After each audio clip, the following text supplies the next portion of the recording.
Welcome to another edition of Why Come Japan. I'm your host, Radrey, where I usually interview creatives about their craft and how it relates to Japan. But today it is a solo show just with me, kind of an update show just to let you know what's going on here at the amazing world at Why Come Japan. If you've been following this show, you will know that I'm really loose with, uploads. I mean, ideally, I want to upload this show every week, but, I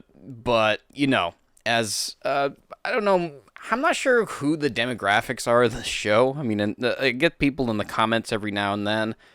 I look at, the clicker about all the people who watch. It doesn't, it would be great if some of you guys reach out or write and tell me about moments that you liked about the show or something, because it's really hard for me to really gauge what's, if this show is even popular, if anybody's actually watching or listening.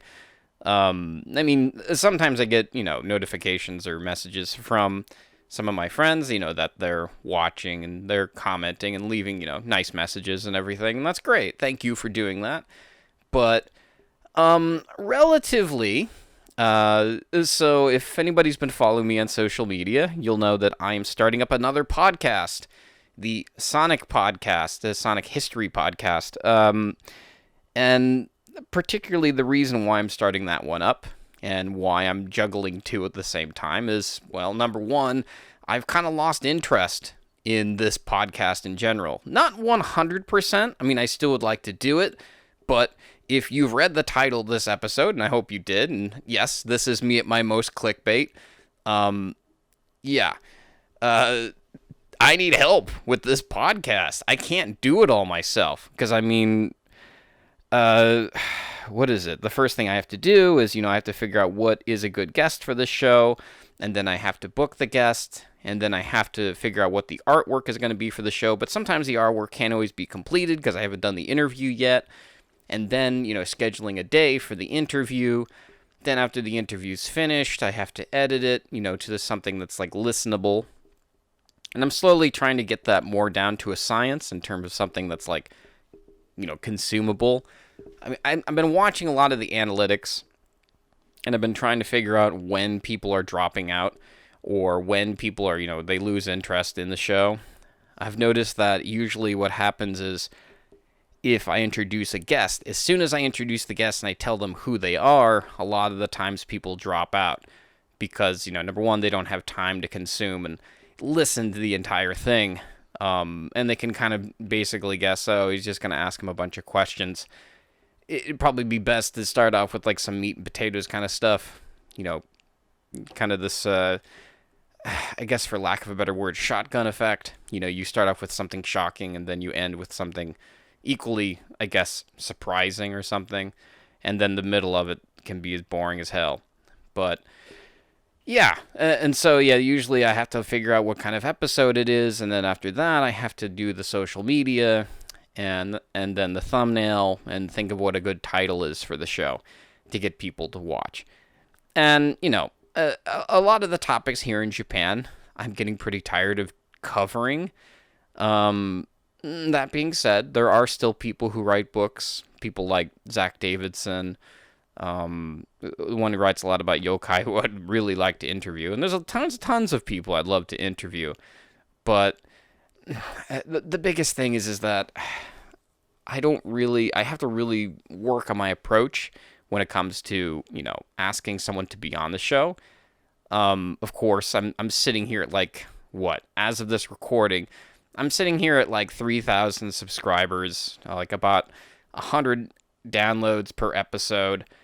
And so, I kind of have to do some groveling. I kind of have to, not beg per se, kind of be very respectful for the other guest, and, really kind of be nice to them, how you would normally act in a metropolis. Yo, dude, I got this podcast thing. When you joining?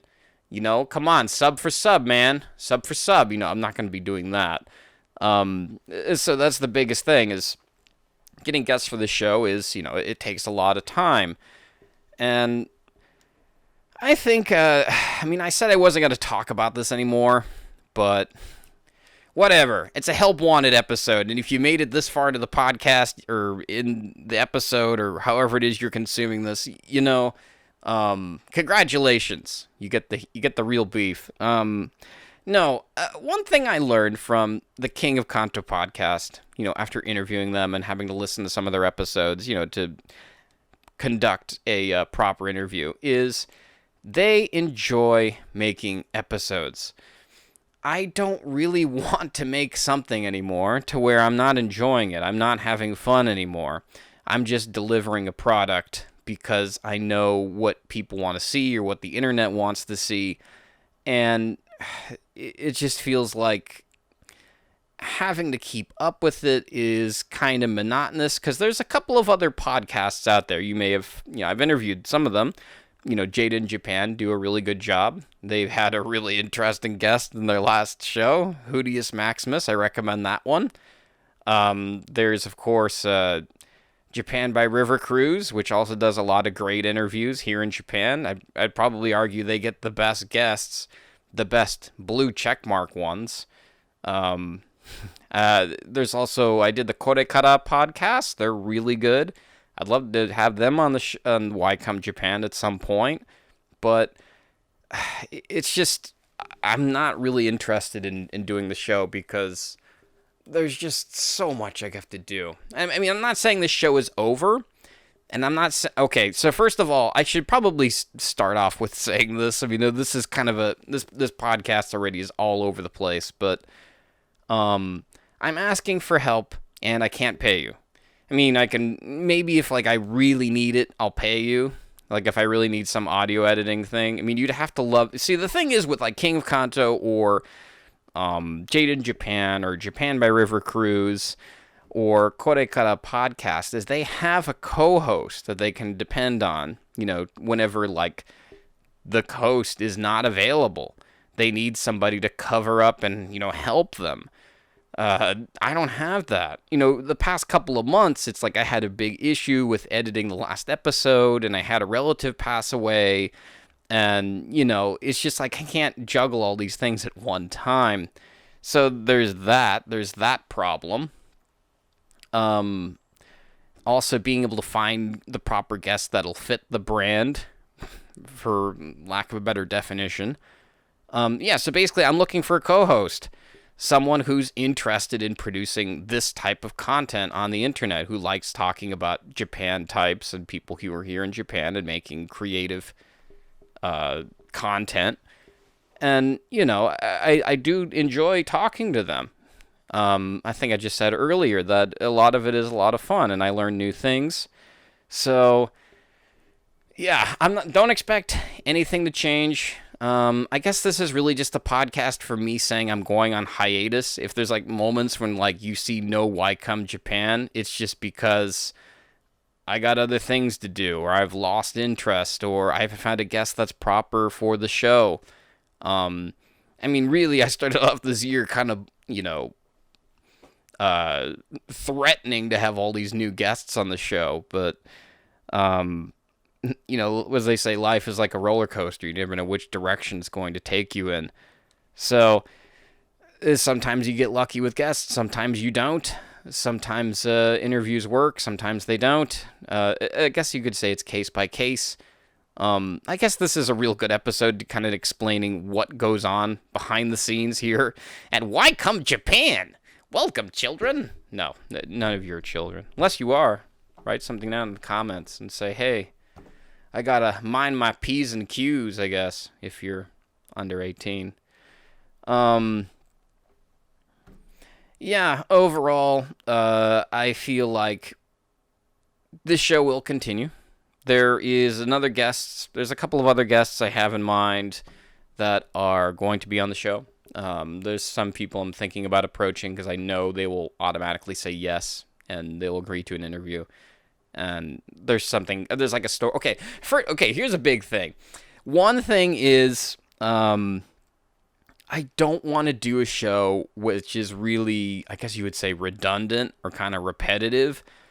because it feels sort of like sometimes when doing this show, because there's so many other podcasters who do the same type of content, is where they interview someone and then they go on to somebody else's show.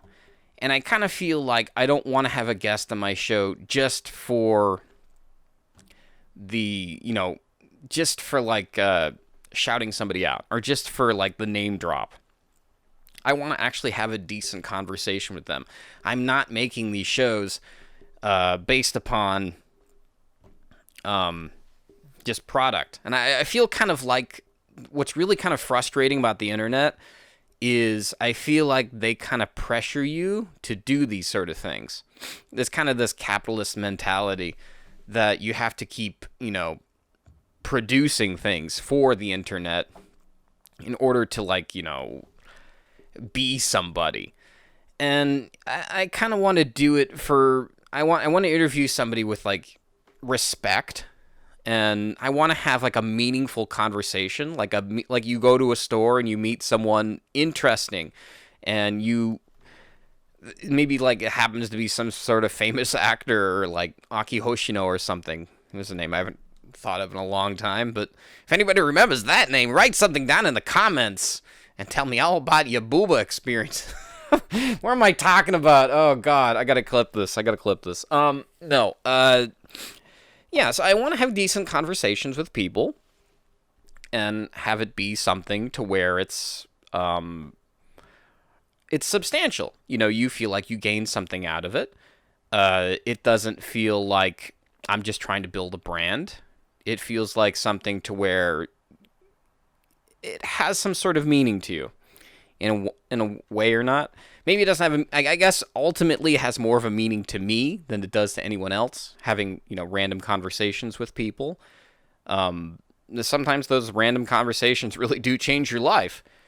And, another thing, before I close for today, before I'm done talking, another thing is also, I kind of feel like the algorithm, the internet in general, Google, they kind of just want you to turn everything into content.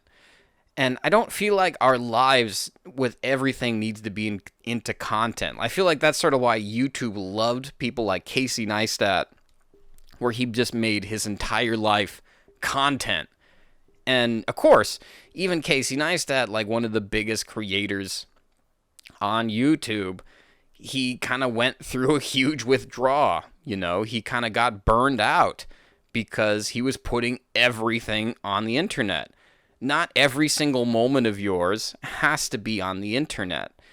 And what's kind of also annoying is Google, they pressure you, Google, I guess YouTube, any of these like websites, they kind of pressure you to like make more content and like put more of yourself on the internet, to exploit yourself more or less. And then if you take a break, you're kind of punished by the internet. You're not producing enough content, you're not doing enough. And it's kind of it feels like a lose-lose situation, especially if you're a small creator. I mean, yeah, sure, I could argue that it was much easier back then because the internet was much younger. Yeah, it definitely was. And I'm not going to go back to making J-vlogging content.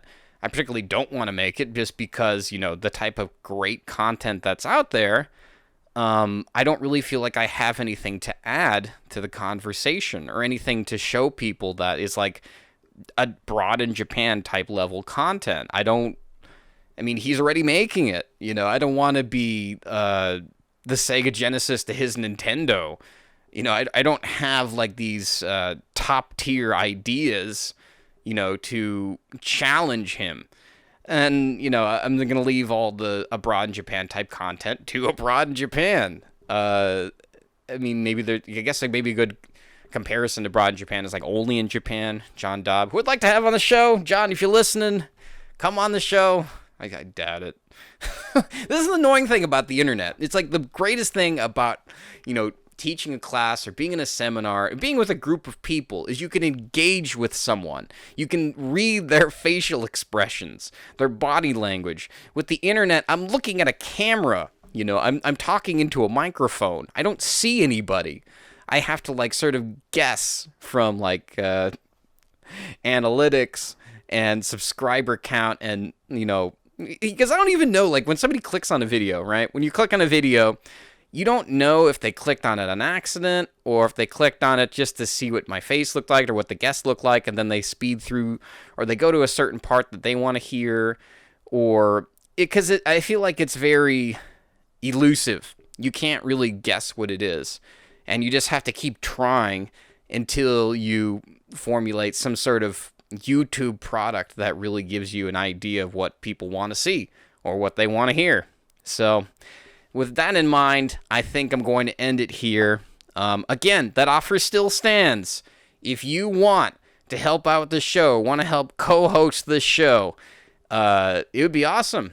But remember, this is like the Seventh Samurai. If anybody's a big fan of that film, I love that movie. Kurosawa Akira.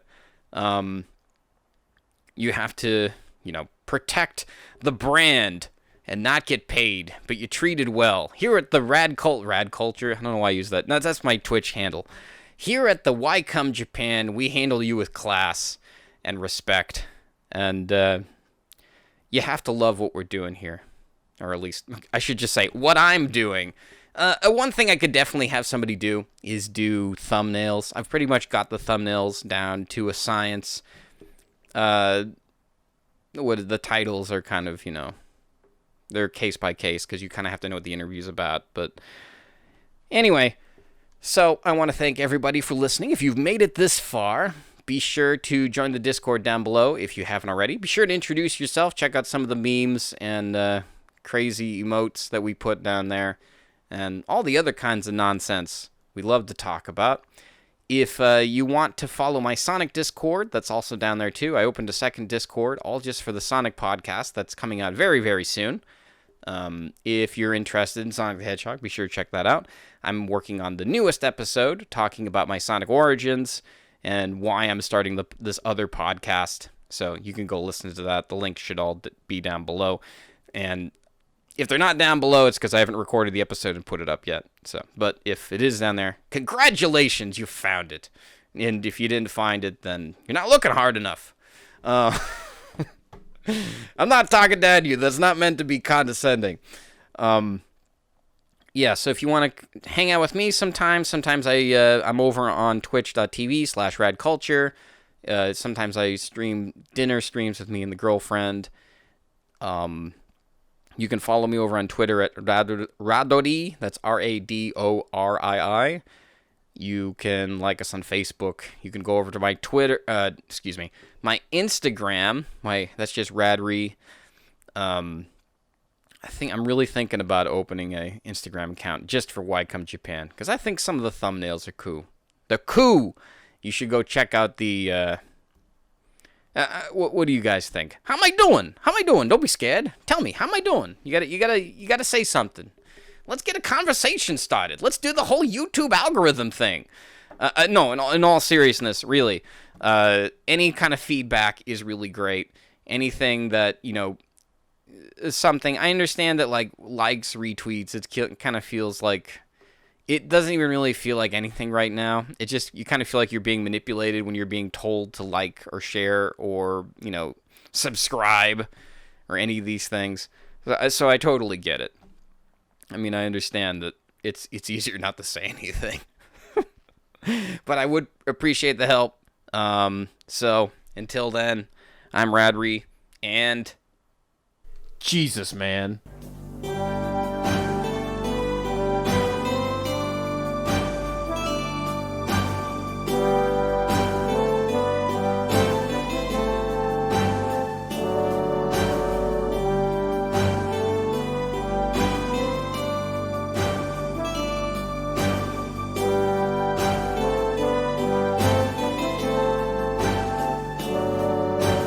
Did you enjoy?